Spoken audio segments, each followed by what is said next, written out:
Você já se perguntou como o subtexto gay conseguiu passar pelos censores dos anos 40? O Código Hays proibia qualquer intimidade entre homens ou mulheres, mas cineastas espertos contrabandeavam histórias queer, escondidas à vista de todos. Quer descobrir quais clássicos quase não chegaram às telas?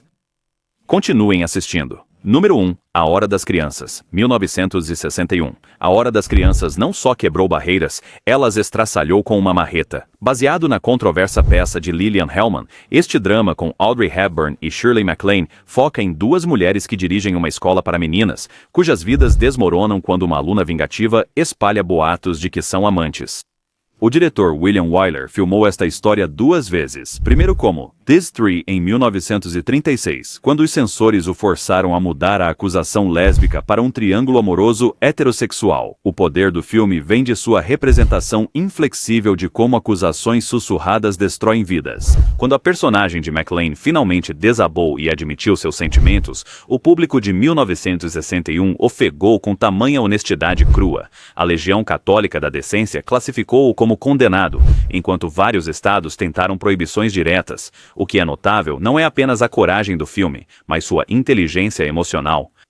Wyler recusou o clichê lésbico vilanesco, mostrando a personagem de MacLaine como tragicamente humana. Críticos inicialmente o descartaram como de mau gosto, mas o tempo revelou seu brilho. Hepburn mais tarde o chamou de o papel mais difícil da minha carreira, enquanto MacLaine admitiu que o filme lhe custou vários papéis subsequentes, pois estúdios temiam associação com aquele tipo de obra. Os espectadores de hoje podem achá-lo brando, mas não se enganem. A Hora das Crianças foi revolucionário, lançando luz sobre a homofobia da América décadas antes que a sociedade dominante estivesse pronta para reconhecê-la. Número 2. Festim Diabólico, de 1948. Alfred Hitchcock não fez apenas um mistério de assassinato com Rope. Ele criou a mais ousada exploração da vilania queer do cinema, bem debaixo do nariz dos censores. Baseado no infame caso Leopold e Loeb, este thriller experimental segue dois jovens que cometem o assassinato perfeito, e depois dão um jantar com o corpo da vítima escondido à vista de todos. Filmado para parecer uma única tomada contínua, o filme gera uma tensão quase insuportável enquanto joga um jogo perigoso e arriscado com o Código Hays. A genialidade de Hitchcock. Ele jamais declara de forma explícita que os assassinos são homossexuais ou amantes. Ele simplesmente não precisa. Cada olhar demorado, cada troca íntima entre John Doe e Farley Granger grita subtexto. O relacionamento deles impulsiona toda a trama sem uma única referência direta. Os censores ficaram furiosos, mas não conseguiram apontar nenhuma violação específica. O filme fracassou inicialmente, com os críticos o chamando de mau gosto e tecnicamente interessante, mas moralmente falido. O próprio Hitchcock mais tarde o descartou como um truque, mas isso foi provavelmente um desvio de seus elementos controversos. Warner Brothers acabou por retirá-lo de circulação por décadas, sentindo-se desconfortável com suas implicações. O que torna Rope especialmente fascinante é como ele conecta privilégio, arrogância intelectual e desejo reprimido. O personagem de James Stewart representa a autoridade moral que lentamente desvenda a verdade, mas até ele parece desconfortavelmente familiarizado com o mundo oculto dos assassinos. O filme essencialmente pergunta: o que acontece quando desejos proibidos e a filosofia nietzschiana colidem? A resposta permanece arrepiante 75 anos depois. Número 3. De repente, no último verão, 1959. De repente, no último verão não foi apenas controverso, foi dinamite cinematográfica envolta na poesia de Tennessee Williams. Esta história de terror psicológico segue uma viúva rica, Katharine Hepburn, determinada a lobotomizar a sua sobrinha, Elizabeth Taylor, para esconder a verdade sobre a homossexualidade e a morte horrível do seu falecido filho Sebastian. O realizador Joseph L. Mankiewicz criou um pesadelo gótico que, de alguma forma, escapou à tesoura da censura, apesar de ser o filme de grande estúdio com temática gay mais explícita da sua época. O ponto central do filme é o monólogo devastador de Taylor, descrevendo como Sebastian a usou para atrair jovens para o seu prazer antes de ser canibalizado por eles, uma sequência tão chocante que Montgomery Clift, ele próprio no armário, alegadamente bebeu muito para filmar as suas reações. A administração do código de produção exigiu 27 mudanças no roteiro, mas notavelmente aprovou o corte final, talvez demasiado confusa pelas suas metáforas poéticas para reconhecer os temas queer flagrantes. Os críticos se dividiram entre chamá-lo de gênio depravado e uma exploração de mau gosto. A Legião Católica da Decência o condenou. Vários países o baniram completamente, e os donos de cinemas relataram que membros da audiência desmaiavam durante as exibições. No entanto, a Academia nomeou tanto Hepburn quanto Taylor para o prêmio de melhor atriz. Como o filme usa tropos de terror para explorar a destruição causada pela repressão e negação. O verdadeiro monstro não é a sexualidade de Sebastian, mas a exigência da sociedade de que ela permaneça oculta. Mesmo hoje, o grito final de Taylor, quando ela se lembra da verdade, permanece um dos momentos mais perturbadores do cinema, uma metáfora perfeita para o trauma do silêncio imposto. Número 4. Tea and Sympathy, 1956. Tea and Sympathy não apenas desafiou as normas de gênero, mas as demoliu com uma marreta. Esta adaptação do sucesso da Broadway de Robert Anderson estrela John Kerr como Tom, um rapaz sensível de internato impiedosamente intimidado por ser efeminado e não masculino o suficiente. Deborah Kerr interpreta a esposa do diretor, que reconhece a dor dele e, eventualmente, oferece conforto da forma mais controversa possível. O filme examina as expectativas de gênero com notável nuance para 1956, fazendo perguntas sobre masculinidade que ainda ressoam hoje. O diretor Vincente Minnelli, ele próprio alvo de rumores de homossexualidade ao longo da sua carreira, criou uma linguagem visual de repressão e desejo. O internato torna-se uma panela de pressão de masculinidade tóxica, com Al, o colega de quarto de Tom, atormentando-o explicitamente com acusações de ser gay. Os censores exigiram mudanças significativas na peça, incluindo a alteração da famosa frase final, de "daqui a anos, quando falarem disto, e vão falar, sejam gentis", para uma narração moralista condenando o relacionamento. O filme foi banido em vários estados do Sul, e muitos cinemas recusaram-se a exibi-lo, apesar do seu poder estelar. Os críticos consideraram-no corajoso, mas, no fim, comprometido, enquanto o público estava muito dividido. O notável é que, embora o estúdio tenha forçado um final feliz mostrando Tom casado e com um filho, o retrato simpático do filme da não conformidade de gênero permaneceu intacto. Lesley Ann Warren, mais tarde, revelou que o filme era comentado em sussurros nos círculos de Hollywood por décadas, considerado perigoso demais para ser diretamente mencionado, mas importante demais para ser ignorado. Sua exploração do que faz um homem de verdade permanece seu legado mais duradouro e desafiador. Número 5. Vítima 1961. Vítima não apenas apresentava personagens gays, mas ajudou a mudar a lei. Este thriller noir britânico, estrelado por Dirk Bogarde, acompanha um advogado casado que arrisca sua carreira para expor uma rede de chantagem que visava homens gays numa época em que a homossexualidade ainda era ilegal no Reino Unido. Foi o primeiro filme em língua inglesa a usar a palavra homossexual, uma inovação tão chocante que os censores do Zeperesadewa inicialmente negaram-lhe a liberação, e o próprio Conselho de Censores de Cinema da Grã-Bretanha exigiu 11 cortes separados. Bogarde, ele próprio um homem gay enrostido, mais tarde chamou-a a decisão mais sábia da sua carreira, apesar dos avisos de que destruiria o seu estatuto de galã de cinema. O filme retrata homens comuns levados ao desespero por leis injustas, com alguns a cometer suicídio para não serem expostos publicamente. Seu poder vem de retratar homens gays não como desviantes, mas como vítimas de perseguição legalizada. A crítica ficou impressionada com a sua franqueza. O Daily Express o classificou como um filme imperdível para qualquer adulto, enquanto críticos americanos o taxaram de propaganda em favor da perversão. Várias redes de cinema recusaram-se a exibi-lo, e vários estados do Zerestrania o baniram. Mais notavelmente, o filme é acreditado por ajudar a criar apoio público para a Lei Britânica de Ofensas Sexuais de 1967, que descriminalizou parcialmente a homossexualidade. O que torna Victim verdadeiramente inovador não é apenas o seu tema, mas a sua postura moral inabalável. Numa cena crucial, a personagem de Bogarde declara: "Eu sou homossexual", com uma dignidade que desafiou décadas de estereótipos. A sua coragem discreta transformou tanto o cinema quanto a sociedade, provando que os filmes podiam ser agentes de mudança no mundo real. Número 6. Juventude Transviada 1955. Juventude Transviada não apenas lançou James Dean à imortalidade, mas também introduziu um dos primeiros personagens adolescentes gays do cinema, passando pelos censores. Este filme marcante sobre jovens problemáticos originalmente continha uma cena onde o personagem de Sal Mineo, Plato, foi explicitamente escrito para compartilhar um momento romântico com Jim Stark de Dean. O diretor Nicholas Ray, que mais tarde admitiu sua bissexualidade, lutou para manter o subenredo, mas perdeu para os censores do código de produção.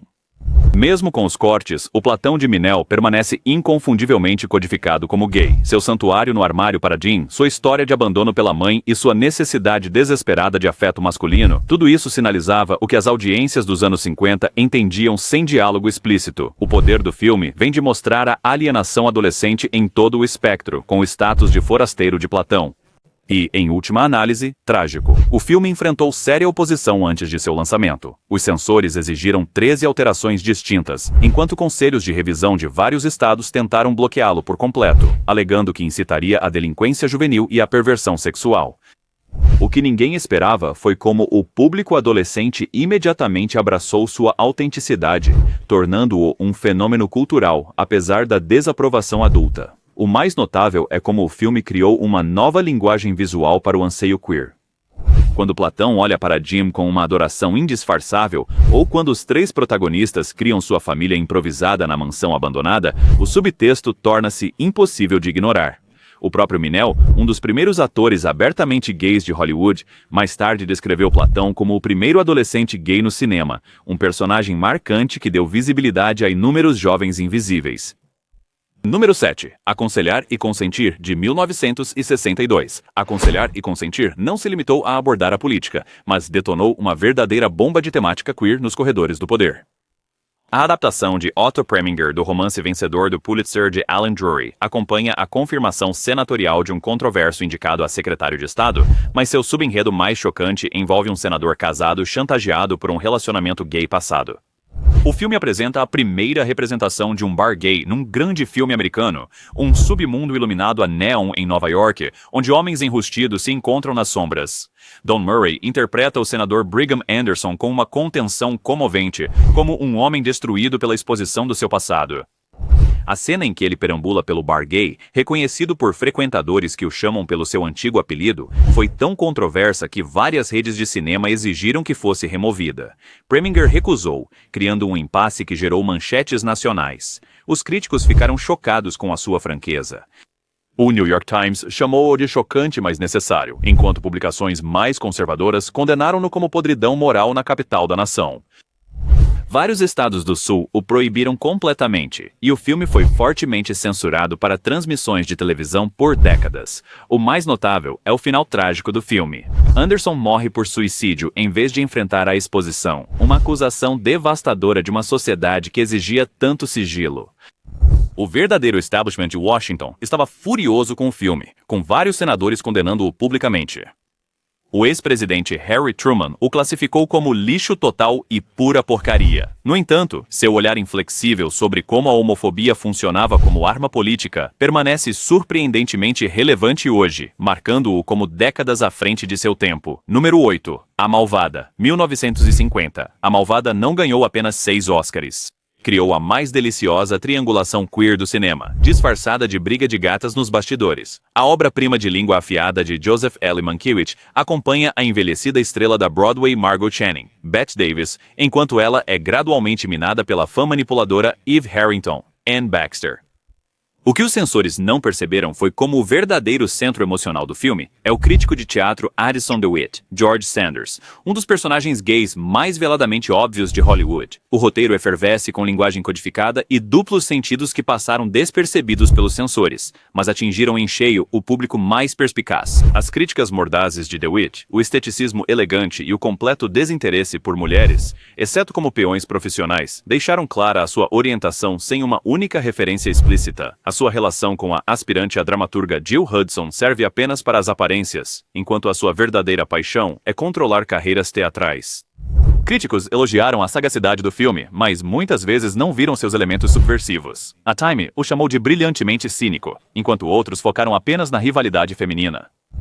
O que é notável é a forma como o filme consegue criar todo um universo teatral queer, sem nunca o declarar abertamente. A cena da festa onde Margot dispara, "Apertem os cintos, vai ser uma noite agitada", permanece uma das falas mais citadas do cinema, uma perfeita síntese da sensibilidade camp. As 14 indicações ao Oscar do filme quebraram recordes, provando que a narrativa queer podia alcançar sucesso mainstream quando habilmente disfarçada.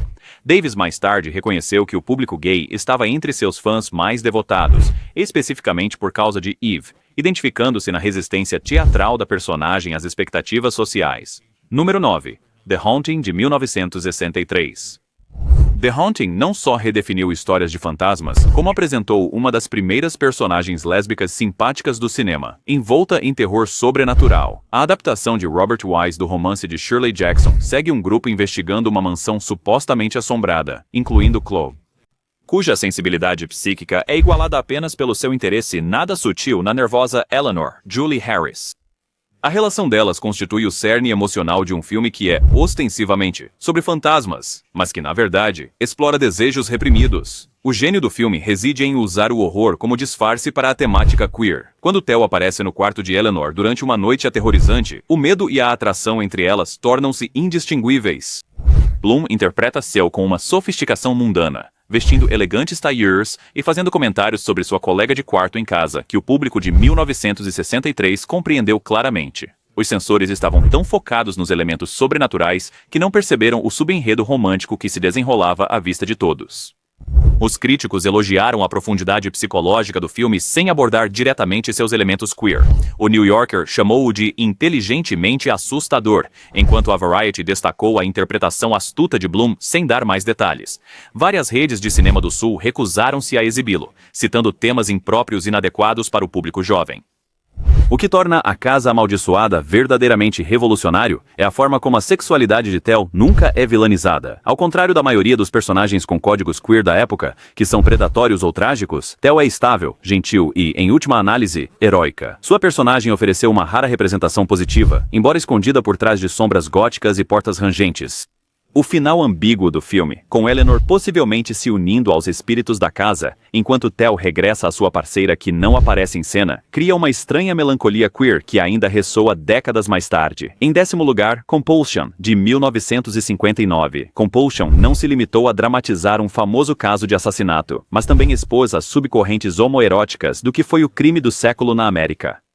Baseado no assassinato de Leopold e Loeb, o thriller psicológico de Richard Fleischer estrela Bradford Dillman e Dean Stockwell como estudantes universitários brilhantes e ricos cuja intensa relação os leva a cometer o crime perfeito para provar sua superioridade intelectual. Orson Welles aparece como seu advogado de defesa, proferindo um discurso estrondoso contra a pena capital. O filme contorna a censura ao nunca afirmar explicitamente que os assassinos são amantes, mas cada aspecto do seu relacionamento grita intimidade proibida. A obsessão deles um pelo outro, suas estranhas dinâmicas de poder e o isolamento de conexões sociais normais, tudo aponta para o que as audiências dos anos 50 reconheceriam como homossexualidade codificada.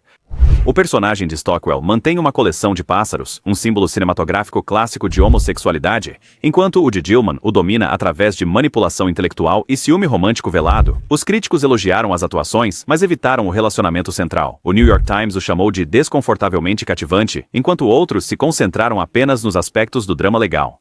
Vários estados exigiram cortes antes de permitir as projeções, particularmente objetando a uma cena onde Stockwell desaba emocionalmente quando Dillman o trai. O que é mais fascinante é a forma como o filme estabelece uma conexão entre a sexualidade reprimida e a violência, não no sentido de sugerir que a homossexualidade seja a causa da violência, como muitos filmes daquela época faziam, mas sim demonstrando como a repressão social cria uma distorção psicológica.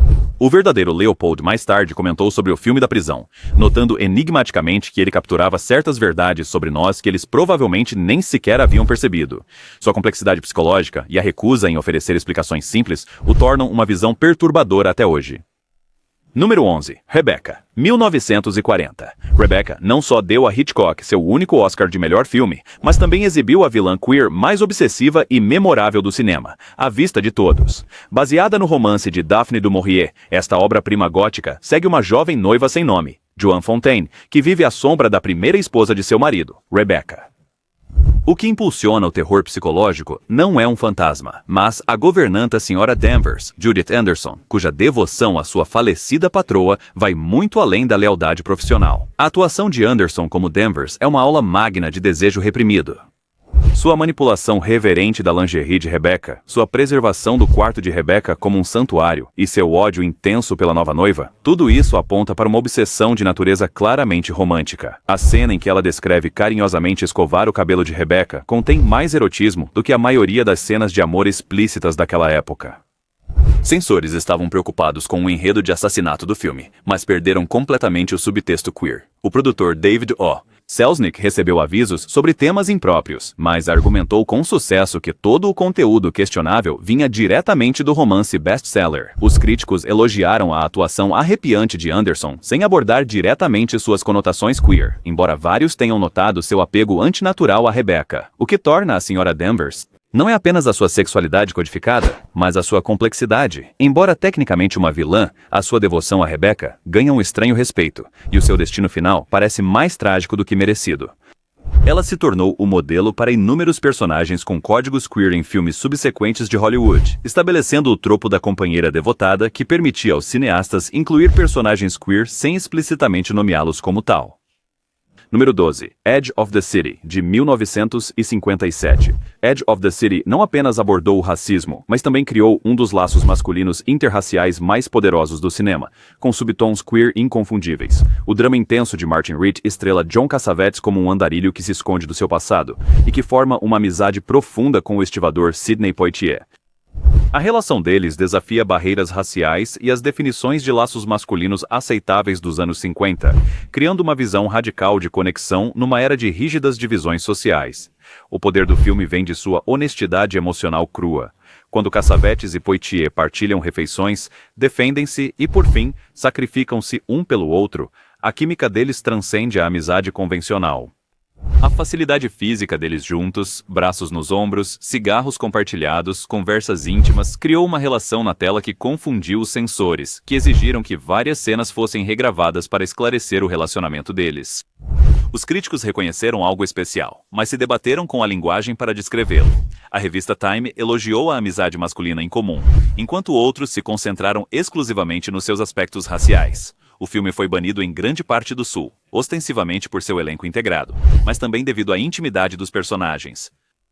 Ruby Dee entrega uma atuação coadjuvante verdadeiramente marcante, que fundamenta o filme em uma profunda realidade emocional. O que torna Edge of the City realmente inovador é sua recusa em sexualizar ou sensacionalizar tanto a integração racial quanto a intimidade masculina. Ao tratar ambos os temas como naturais e dignos de defesa, o filme criou uma revolução silenciosa na forma de representação. Quando Cassavetes finalmente vinga a morte de Poitier na poderosa conclusão do filme, o público entendeu que via não só amizade, mas uma profunda história de amor, poderosa o suficiente para transcender barreiras raciais e os limites estritos de Hollywood na representação de relacionamentos masculinos.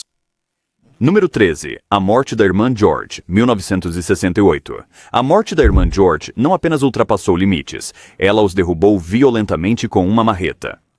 O controverso drama de Robert Aldrich é estrelado por Beryl Reid como June George Buckridge, uma atriz envelhecida de uma novela, cujo relacionamento lésbico com uma mulher mais jovem desmorona à medida que sua carreira se desfaz. O filme apresentou a primeira cena de amor lésbico explícita no cinema mainstream, uma sequência tão chocante que a classificação X original limitou severamente sua distribuição. Aldrich filmou grande parte do filme em clubes lésbicos reais de Londres, usando clientes verdadeiras como figurantes e criando uma autenticidade sem precedentes. A cena em que George e sua amante visitam um bar gay mostra mulheres dançando juntas sem qualquer sensacionalismo, uma partida radical do tratamento tipicamente sórdido de Hollywood aos espaços gays. A executiva de televisão predatória de Coral Brown, que seduz o jovem amante de George, tornou-se uma das antagonistas queer mais complexas do cinema. Os críticos dividiram-se entre considerá-la inovadora e exploradora. O New York Times elogiou sua honestidade inabalável, enquanto publicações mais conservadoras a condenaram como poluição moral. A Liga Católica colocou-o na sua lista de condenados, e vários países baniram-no completamente. O filme enfrentou batalhas de censura por décadas, com várias cenas cortadas para lançamentos de televisão e vídeo doméstico.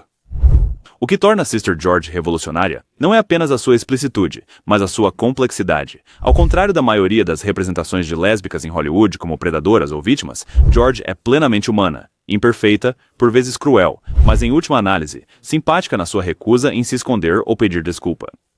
Quando ela finalmente perde tanto sua personagem de novela quanto sua amante, sua devastação cria uma das declarações mais poderosas do cinema sobre os padrões duplos enfrentados por mulheres queer que envelhecem em uma indústria e sociedade que não valoriza nenhuma das duas.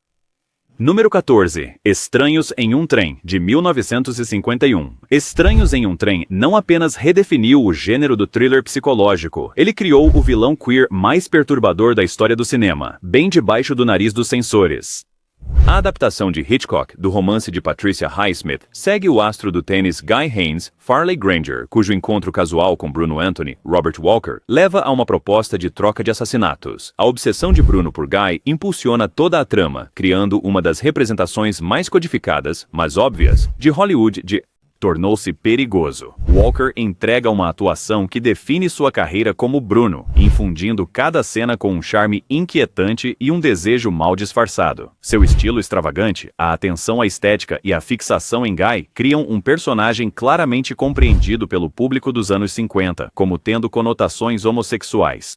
A famosa cena do estrangulamento, onde a morte da vítima de Bruno se reflete nos seus óculos, combina horror com prazer perverso, de uma forma que chocou os espectadores contemporâneos. Os críticos elogiaram o suspense do filme, sem abordar diretamente o seu subtexto. O Hollywood Reporter chamou-lhe brilhante e perturbador, enquanto Bosley Crowther notou a performance insinuante de Walker sem se aprofundar mais.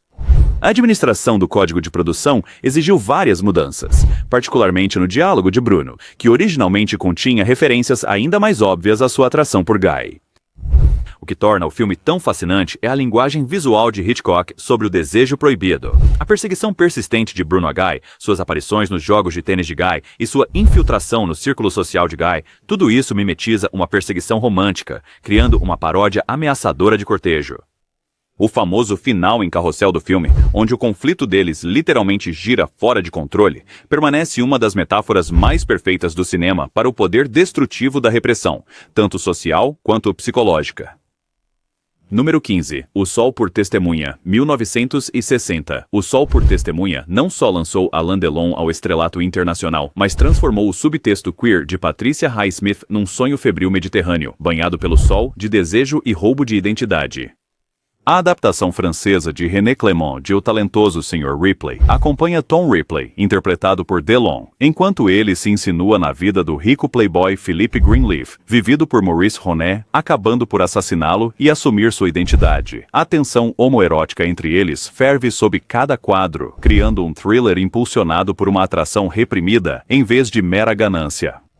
A atuação de Delon é uma aula magna de desejo ambíguo. Seu Ripley não quer apenas o dinheiro e o status de Greenleaf. Ele quer se tornar ele, habitar sua pele, possuir sua namorada e, ao mesmo tempo, substituí-lo. A famosa cena do barco, onde um Ripley sem camisa observa Greenleaf tomando sol, contém mais tensão erótica do que a maioria das cenas de amor explícitas.